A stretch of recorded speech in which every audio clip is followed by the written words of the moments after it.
Welcome back to the Deep Dive. I'm your host, and today we are looking at a document that, it basically claims to break your brain. I'm our resident expert today, and yeah, it really does. Right, or at the very least, it claims to prove that your brain that it's fundamentally broken, Yeah. like a buggy piece of hardware when it comes to understanding the world around you. It's a pretty bold claim, Yeah. but the evidence we're looking at is pretty damning. It really is. So we're working with a presentation today, and it's titled The Birthday Paradox, Why Intuition Fails at Scale. And honestly, calling it a paradox almost feels like an undersell to me. Yeah, a bit too mild. It feels more like a glitch in the matrix. You know those moments in life where a coincidence happens that feels just so impossible, so spooky that you think it has to be fate? Oh, absolutely. Like you bump into your third grade teacher in a coffee shop in Tokyo, Yes. or you find out your brand new neighbor has the exact same obscure PIN number as you or something. It feels totally cosmic. Exactly. We attach so much meaning to those moments. We tell the story at parties for years. But the mission of this deep dive is to sort of strip away that magic and look at the math. Right, because according to these slides we're analyzing, those impossible moments are actually, well, they're statistically inevitable. Which is wild. That's the core thesis here. We're going to explore probability, cognitive bias, and what the source actually calls the mathematics of coincidence. I love that phrase. Me too. And the big takeaway isn't just that we are quote-unquote bad at math. It's that our brains evolved to handle small, linear groups of people, like tribes. Right, small scale. Exactly. And they completely short-circuit when we deal with large scales or complex networks. So to prove this point, the source material starts with a challenge. And I want to do this in real time. If you're listening to this right now, don't zone out. Yeah, stay with us. I need you to visualize this scenario with us because your gut reaction is the exact data point we need to make this whole thing work. Let's set the stage then. Imagine you walk into a generic room. Could be a classroom, a break room, maybe a hotel lobby, whatever works for you. Just a room. And there are exactly 23 people inside. 23. That is the magic number here. And the slides are very specific about this. These are strangers. Right, randomly assembled. It's not a convention for twins. It's not a family reunion. Just 23 random human beings. Now, I want you to look around that imaginary room. The question is simple. What is the probability, the percentage chance, that two of those people share a birthday? And don't do the math. I mean, unless you're a statistician, you probably can't do the math in your head anyway. Definitely not. Just feel it out. The source actually gives us 3 buckets to choose from. Option A is for the skeptics. That's under 25%. You look at 23 people, you think about the 365 days in a year, and you just think, no way. Right. That's a tiny group and a huge calendar. Then there's option B, the coin flip, around 50%. It feels like a toss-up. Maybe yes, maybe no. And finally, option C, the believer, over 75%. You're super confident there's a match. So lock it in. Yeah. A, B, or C. 23 people. What's your gut telling you? If we look at the data on how people actually answer this, the vast majority land firmly on option A. The skeptics. Yeah, they guess somewhere between 10 and 20%. That's exactly where I was before I read this document. It feels spacious. 23 people is a really small crowd. And a year is a long time. Exactly. It feels like trying to hit a bullseye with just a handful of darts. You're going to miss most of the time. And that totally logical feeling is exactly why this is called a paradox, because the actual answer is option B. Wow. In fact, it's slightly over option B. The real answer is 50.7%. Like 50.7%. So if you just walk into a room of 23 people, it is literally more likely than not that there's a birthday match. Better odds than a coin toss. I have to admit, even looking at the math right here on the page, my brain still rejects it. It just feels wrong. It does. If I'm at a party with 20-ish people, I never expect to find someone with my birthday. It barely ever happens to me. So how can the odds be 50-50? And you just hit the nail right on the head. You said, I never expect to find someone with my birthday. Right. I don't. That is the trap. The source calls this egocentric bias, or the trap of linear thinking. Egocentric bias. Yeah. When you visualize that room, you're placing yourself at the very center of it. You are asking, does anyone match me? Oh, I see what you mean. I'm the protagonist of my own movie. So I'm checking 22 strangers against my one specific date. Precisely. And if you ask that question, does anyone match the host, the odds actually are really low. Because I only have one birthday. Right. You have 23 chances to hit one specific date out of 365. That's terrible odds. You would almost certainly lose that bet. But that's not the question we asked at the beginning. No, it wasn't. The question was, do any two people share a birthday? Any two people. Exactly. It could be you and me. It could be stranger A and stranger B. It could be the two guys in the back corner who aren't even talking to anyone. Okay, so we're moving from a me versus the world perspective to a, what do we call it? A group perspective. The source calls it combinatorial reality. This is the shift that the presentation really focuses on. The shift. Yeah. To understand the math, you have to stop counting people and start counting pairs. Okay, let's drill down into this. The slide here has a visualization that I found super helpful. On the left, it shows linear thinking, which is just a straight line of dots. Right. That's the 23 people standing in a row. Just 1, 2, 3, all the way to 23. But on the right, under combinatorial, those dots are arranged in a circle. And there is a line drawn connecting every single dot to every other dot in the circle. It looks like a spirograph or a really tangled ball of yarn. It's messy. It's incredibly dense. That's what they call the invisible web. When you walk into that room, your eyes see 23 bodies.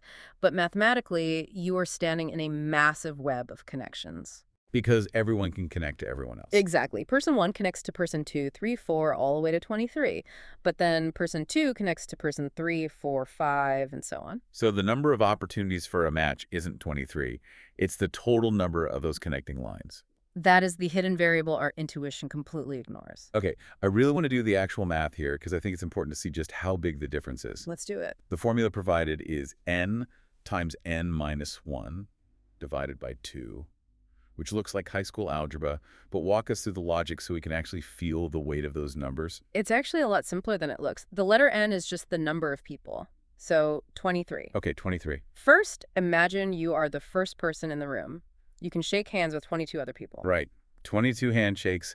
I've met everyone. Now you sit down. The next person stands up. They can shake hands with everyone left. That's 21 people. Because they already shook my hand and I'm sitting down. Exactly. Then the next person has 20 handshakes. Then 19. If you add all those up, 22 plus 21 plus 20, all the way down to 1, you get the total number of pairs. Okay, I'm tracking. And the shortcut for that long addition is just multiplying 23 by 22. And then dividing by 2. Divide by 2 because a handshake involves 2 people. Yeah. And we don't want to count the same handshake twice. Correct. So 23 times 22 is 506. And divide that by 2. Which gives us 253. That is the number you need to hold in your head. 253. Yes. When you walk into a room of 23 people, there are 253 distinct pairs of people. That is the big aha moment for me. Yeah. My intuition sees 23 people, but the math sees 253 potential collisions. And that's a massive difference. You aren't taking 23 shots at a target of 365 days. You are taking 253 shots. It completely changes the scale of the whole thing. The source uses an analogy here called the lottery ticket effect. Oh, that's a great analogy. I really like this because it makes it tangible.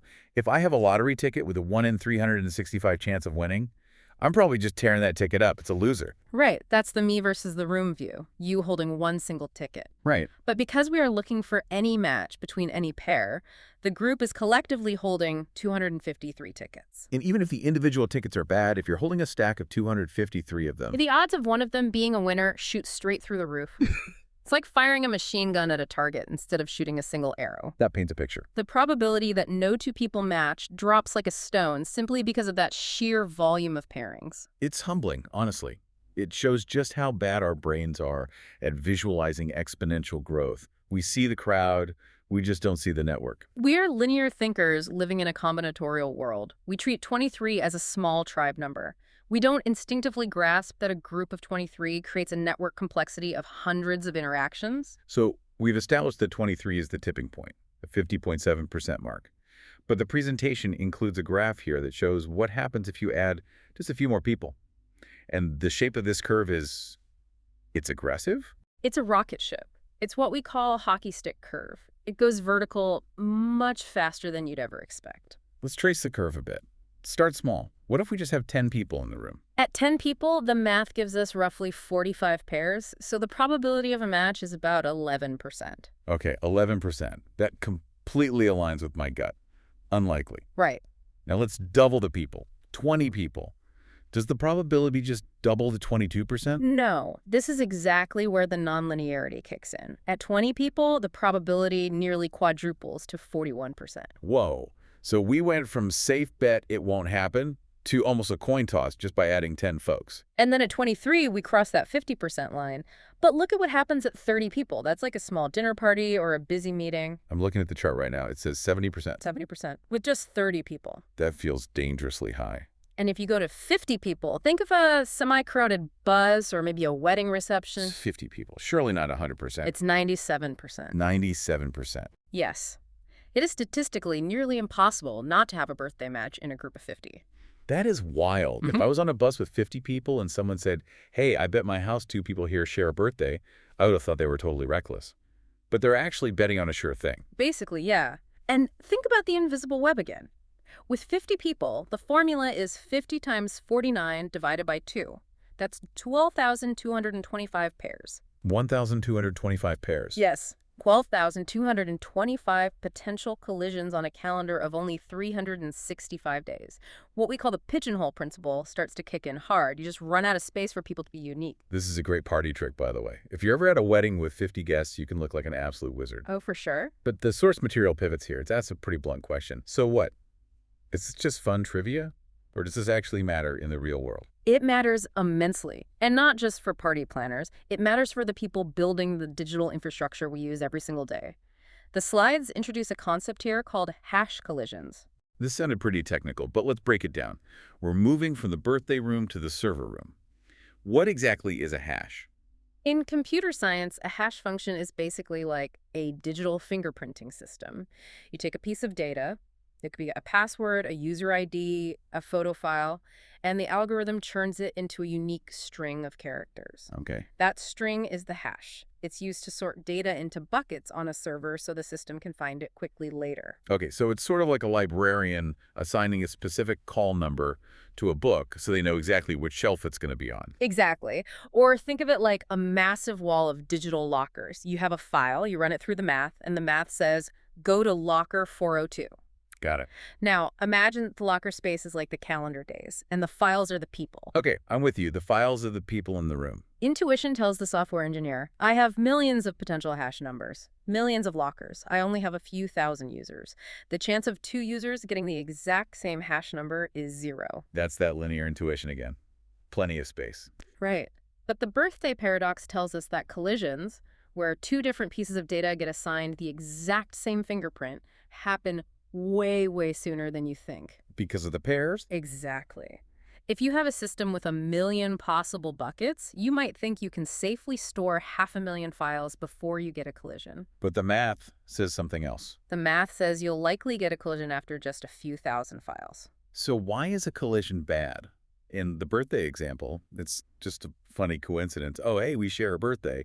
But in a database, what actually happens? It can be catastrophic. If 2 users generate the same hash, the computer might just overwrite one person's data with the others. Oh, wow. Or imagine it's a password system.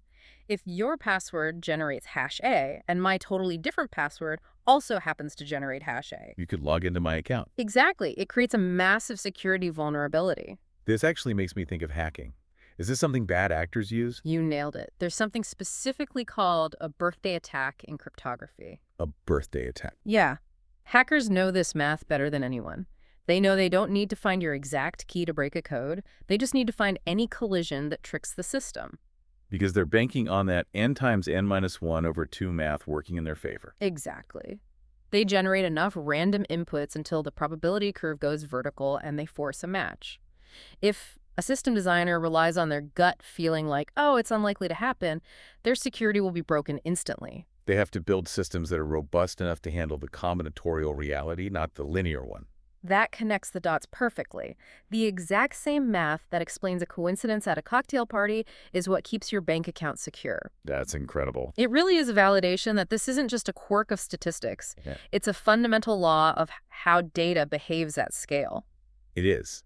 And it brings us right back to that idea of the glitch in the matrix. We call it a glitch because it surprises us, but the presentation argues that it's actually a feature. The universe is just much more interconnected than our egos allow us to see. I really like that phrasing. More interconnected than our egos allow us to see. So let's wrap this up by summarizing this shift. If our listeners want to take one thing away from this deep dive today, what is it? It's the shift from linear to combinatorial. Linear is me versus the world. It's calculating the odds of you winning the lottery. It leads to constantly underestimating probability. And combinatorial is the web. It's realizing that in any group, the number of connections grows exponentially. It's counting the pairs, not the heads. Correct. And realizing that just 23 people creates a massive web of 253 interactions. The source material ends with a philosophical note that I think lands really well after all this heavy math. Yeah. It asks the question, why does the probability rise so sharply even though the calendar has 365 days? And the answer on the slide is, because you aren't the center of the universe, the network is. It's a bit of a heavy thought for a statistics class, but it's true. We view reality from our own eyes looking outward, but probability views the system as a whole. The connection between two totally random strangers in the corner of the room is just as mathematically weighty as your connection to them. The real power is in the space between the people. That's it, the invisible web. You know, it makes me think about something else entirely, something that wasn't in the source but feels completely related. Oh yeah, what's that? The idea of 6 degrees of separation. You know, the whole 6 degrees of Kevin Bacon game. Oh, right. The idea that you can connect any actor to Kevin Bacon in 6 steps or less. Exactly. But it applies to everyone, not just actors. Network scientists call it the small world problem. If you think about it, if just 23 people create 253 connections, imagine the combinatorial explosion when you scale that up to 8 billion people on the planet. It's staggering. It really is. It makes you wonder if there are really any true strangers out there, or if we're all just 2 or 3 unseen lines away from literally everyone else. That is a fascinating way to look at it. The math basically guarantees that the world is incredibly small. So here's my final challenge to you, the listener. The next time you are in a crowded room, maybe you're waiting for a flight or sitting in a lecture hall, don't just count the heads. Try to visualize that web. Imagine those invisible lines connecting everyone to everyone else. And realize that in that silent web, there are coincidences happening right now. Birthdays, shared hometowns, mutual friends, things that you would get against, but the math completely guarantees. It's a dense, connected world out there. We're just living in it. Thanks for joining us on this deep dive into the birthday paradox. See you next time. Take care.